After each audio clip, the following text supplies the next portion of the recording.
Russian ambassador to the United Nations, Vassily Nebenzia, blasted Europe for warmongering and refusing peace, even after Trump and Putin met. He said EU leaders exaggerate drone incidents to justify rearmament while avoiding real solutions. And you see what is happening in Europe today.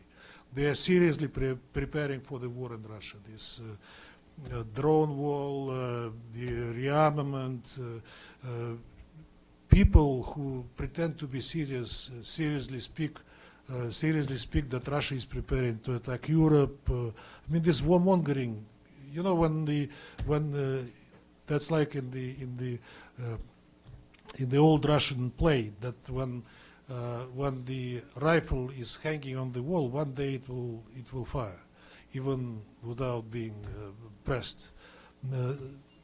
These talks are not leading us to anywhere where we can resolve these things. Europe is of course culturally very close to Russia, but look at the state of the European politics today. I mean, they are miserable, simply miserable. Where are these people? Europe responded with panic rather than strategy. The drone wall, a multi-layered network modeled on Ukraine's defenses, was promoted by Antonio Costa and Ursula von der Leyen as a symbol of unity and control. When Denmark, Poland, or Estonia act against incursions into their airspaces, they are protecting our common borders and territory, those of the European Union. They have our full support because we are committed to face together common threats on all fronts, whether conventional, hybrid or cyber, with common purpose. In fact, that purpose has been clear since the start of Russia's war in Ukraine, and that purpose has a name: to build the Europe of defense. Yet the summit revealed cracks. Politico reported hours of discussion produced little of substance, exposing Europe's indecision, lack of funding, and weak coordination. A facade of unity covering real vulnerabilities. Denmark reported drones over airports and military bases last week. While EU leaders blamed Russia, Moscow called the flights routine, highlighting Brussels' tendency to inflate threats. I want to express my solidarity with the member states whose airspace has been violated. Poland, Romania, Estonia, and of course, most recently, Denmark. These violations are part of hybrid war tactics. And these are threats that demand a strong and determined reaction and answer from Europe, because every European citizen and every square centimetre in Europe has to be safe. So we must provide the strongest of deterrents at scale and at speed. Behind the scenes, EU politics remain chaotic.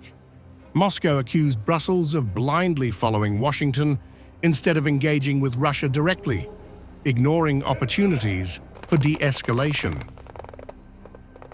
They stupidly refuse to engage with Russia, thinking that they can solve it themselves, but they're not solving them themselves. They're still looking across the ocean.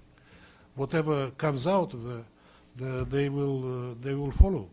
And indeed, after Anchorage, after there were some signs on the horizon that the conflict may take a positive turn, they rushed to the White House to convince Trump that it shouldn't be done and that he should continue to make Trump engage in what he calls Biden.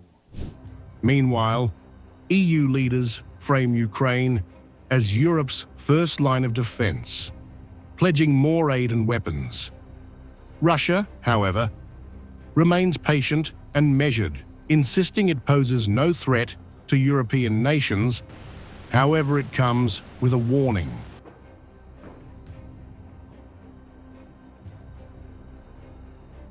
Nobody denies that, even those who don't like it, and the role of the global south, that it requires and demands to play in the international arena. So we are witnessing tectonic changes in the world. The question is that these tectonic changes should be political and hopefully not military, so to say, because too much conversations about the Third World War. The EU leaders' family photo in Copenhagen symbolized unity, but analysts say the summit exposed Brussels' limits. As drones continue to probe borders, the drone wall remains largely symbolic, a warning that Europe is eager to blame Russia while struggling to secure its own skies.